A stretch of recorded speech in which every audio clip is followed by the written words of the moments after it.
to ask you whether you have had any request from the honourable gentleman, the member for West Bromwich East, to seek your permission for him to make a personal statement apologising for the way in which he has so vilely traduced the late Lord Brittan, and further for him to have a chance to apologise to Lord Brittan's dignified and courageous widow. Well, I'm grateful to the right honourable gentleman for his point of order. The short answer is that I have had no such request, and it is incumbent upon each member to take responsibility for his or her statements within this House. There is a wider obligation, of course, to comply with the expectations and requirements of the Code of Conduct, which applies to all members. However, the honourable gentleman is signalling to me that he would like to respond to what has been said, and it is right that he should have the opportunity to do so. Mr. Tom Watson.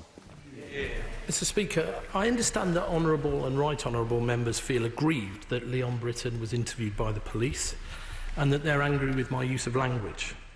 But I'm sure they'd also agree that when anyone is accused of multiple sexual crimes by numerous completely unrelated sources, the police have a duty to investigate, no matter who it is. My letter was prompted by Jane's concern that procedures were not followed. It's not for me to judge the validity of these claims, but I believe I was right to demand that guidelines were adhered to. I also believe that very many victims in this country have been too terrified to speak out for too long. And it's not all over just because a few famous people have gone to prison. And it hasn't all got out of hand just because people in high places are scared. The survivors of child abuse have been belittled and ridiculed for too long. That's the real scandal here.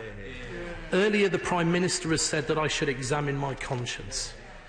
Well, I think we all need to examine our consciences in this House.